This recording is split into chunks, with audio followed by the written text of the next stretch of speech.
예, 여러분 반갑습니다. 새벽 공부 빅균입니다. 되게 오랜만에 촬영을 하는데요. 제가 육아 때문에 많이 바쁘다 보니까 촬영을 많이 못했습니다. 사실은 이제 뭘 촬영을 해야 될지에 대한 좀 계획이 좀 서지가 않더라고요. 그래서 제가 이제 문법 강의들은 다 찍었는데 이제 학생들이 뭘 필요로 할까라고 하는 부분들에 대한 고민도 많이 들고 또 준비 과정들도 좀 시간이 걸리다 보니까 좀 늦었습니다, 여러분. 어찌됐든 간에 이제 오늘부터 이제 촬영할 내용들은 이제 고전 시가 부분에 대한 내용들을 한번 살펴볼 수 있도록 할 거예요. 근데 고전 시가 내용들이 워낙 많다 보니까 이제 이거를 다 촬영할 수 있을까라고 하는 두려움이 앞섰는데 이제 좀 뭐 꾸준히 좀 촬영해 보도록 하겠습니다.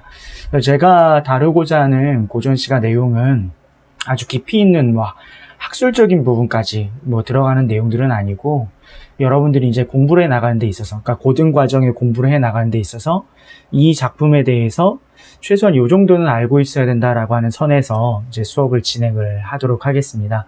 그래서 너무 깊이 있는 내용까지 들어가면 지루하고 또 이게 또 불필요한 지식들이 그냥 많아지는 결과가 되니까 거기까지는 필요하지 않을 것 같아요. 그래서 간단하게 이제 좀 각각의 작품들을 쭉 빨리 훑어보면서 중요하게 알아야 되는 요소들만 살펴보도록 하겠습니다.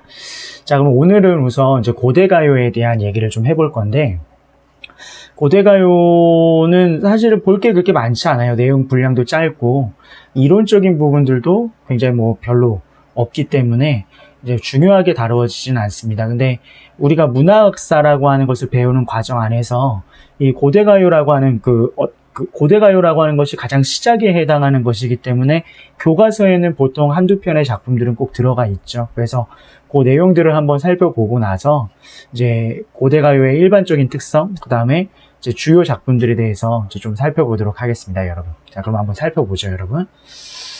자, 이제 고대가요 해가지고 나와 있는데, 자, 이 고대가요는 음악과 무용, 시가가 종합된 원시종합예술에서 분화된 것으로 집단적이고 주술적인 시가에서 개인적이고 서정적인 시가로 변화하는 시기의 시가를 말한다 이렇게 나와 있는데, 여기 보시면 이제 원시종합예술이라고 하는 것이 있어요. 이 원시종합예술은 대단한 얘기가 아니라 예술의 영역이 되게 많잖아요, 여러분. 문학도 있고, 춤도 있고, 노래도 있고, 그럴 건데, 원시종합예술이라고 하는 것은 그게 분화되기 이전의 형태라는 거죠. 그래서 이야기와 노래가 같이 결합되어 있거나, 춤을 추면서 노래를 부르거나, 이런 형태라고 보시면 되는 거예요. 그래서 원시종합예술은 아직 완벽하게 분화되기 이전의 형태의 예술 형태다 이렇게 보시면 되겠고요.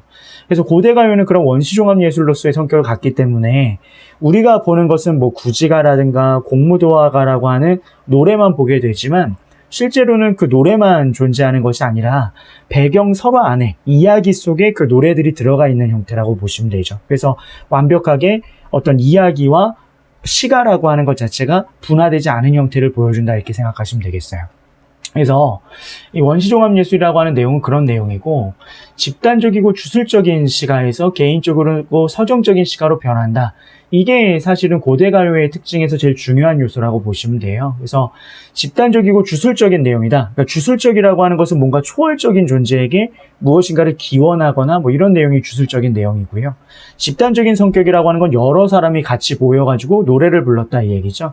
그래서 딱 원시인들의 생활을 생각해 보시면 돼요. 원시적인 삶은 아니겠지만 원시인들의 삶을 생각해 보면 여러 사람들이 모여서 우가 우가 우가 하면서 노래 부르고 신한테 제사 지내고 이러는 것들을 생각하시면 되겠죠. 그래서 최초의 어떤 그런 고대가요들은 이런 집단적이고 주술적인 성격이 강했는데 점차 이것이 개인적이고 서정적인 노래도, 개인적인 정서를 이제 드러내는 노래들로 변모해 간다 이렇게 보시면 되겠죠. 현대의 시들, 그 다음에 현대의 가요들을 보면 거의 대부분 개인적인 이야기들이죠. 개인적인 상황, 개인적인 감정들을 노래한 것들이 많죠. 그래서 어떤 집단적인 노래에서 점차 이런 개인적인 노래들로 변모해 간다. 그게 고대가요의 주요한 특징이다라고 하는 걸 좀 기억해 놓으시면 되겠습니다.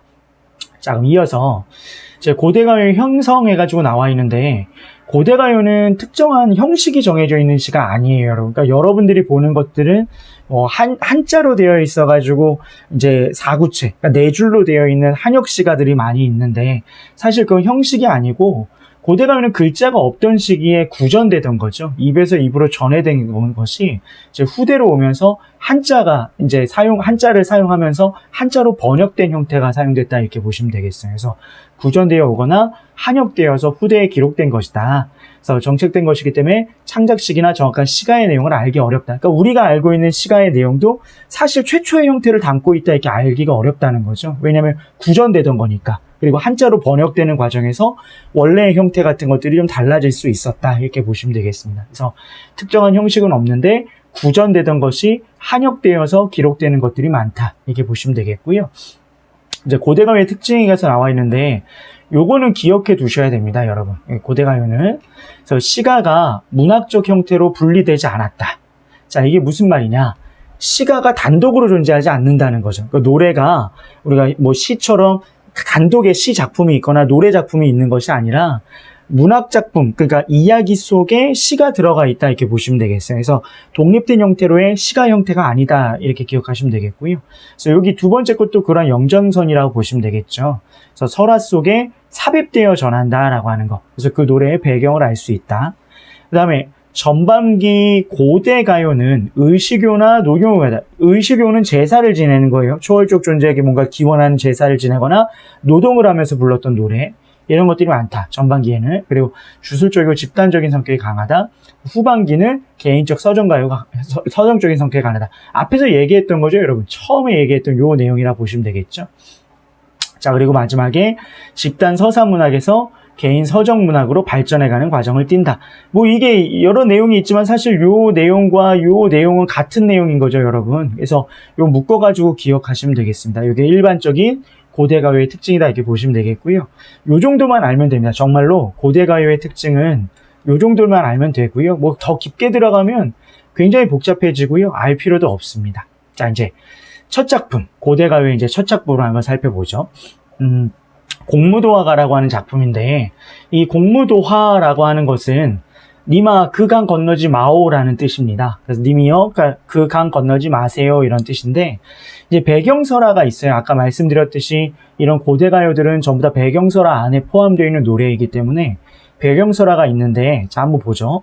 자, 광리자고라고 하는 사람이 새벽에 일어나 배를 저어 나갔다. 그때 흰 머리를 풀어헤친 어떤 미친 사람, 백수광부죠. 흰 머리에 이제 미친 사람이 술병을 들고 어지럽게 물을 건너가고 그 아내가 쫓아가며 말렸다. 그러나 그 남자는 아내의 말을 듣지 않고 결국 물에 빠져 죽었다. 이에 그 아내는 공우를 타며 공무도화라는 노래를 지어 불렀는데 소리가 매우 구슬펐다. 노래가 끝나자 그녀도 스스로 몸을 던져 물에 빠져 죽었다.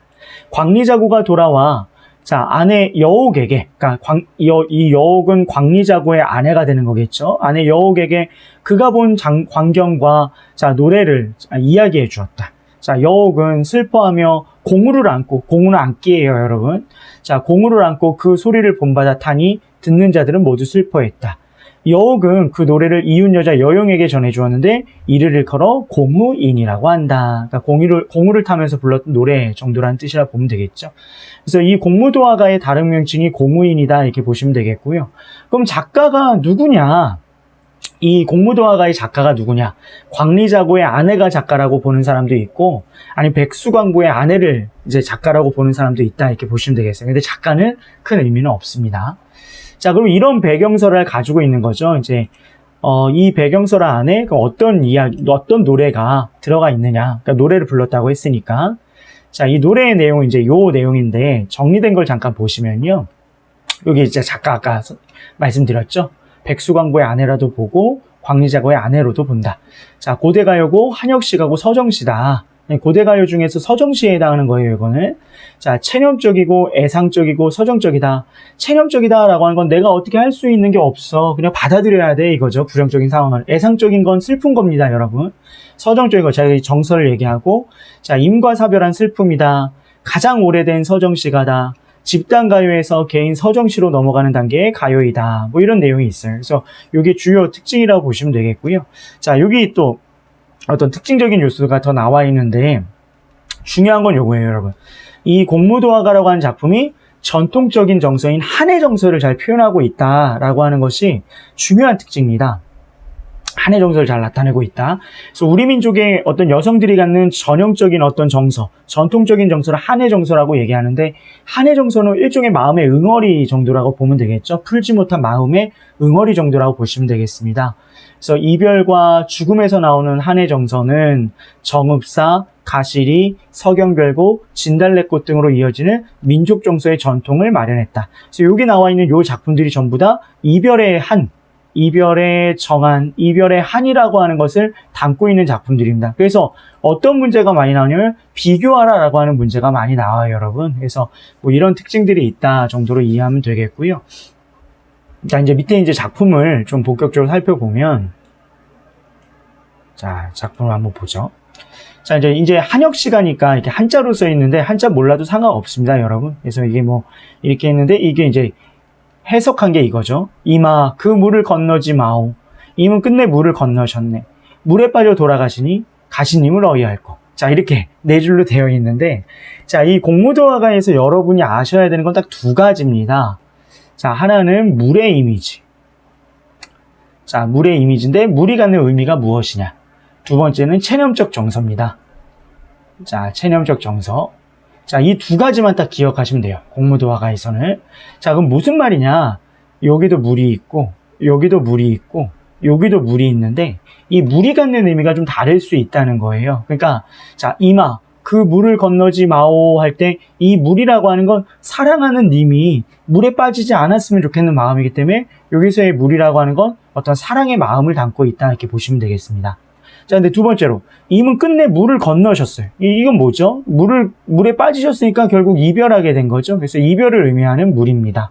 네, 세 번째, 물에 빠져 돌아가시니까 여기서의 물이라고 하는 것은 죽음을 의미하는 물이라고 보시면 되겠죠. 그래서 똑같은 물인데 상황에 따라서, 상황이 진행됨에 따라서 그 물이 사랑과 이별, 죽음이라고 하는 각각의 다른 의미로 이제 다른 의미를 내포할 수 있다라고 하는 거 기억하시면 되겠고요. 그래서 요게 물의 이미지라고 하는 게 중요한 요소로 다루어진다 이렇게 보시면 되겠고, 마지막에 가시님을 어이할꼬 라고 하는 것은 돌아가신 님을 내가 어찌하겠니? 어쩔 수 없어. 이거잖아요. 그쵸?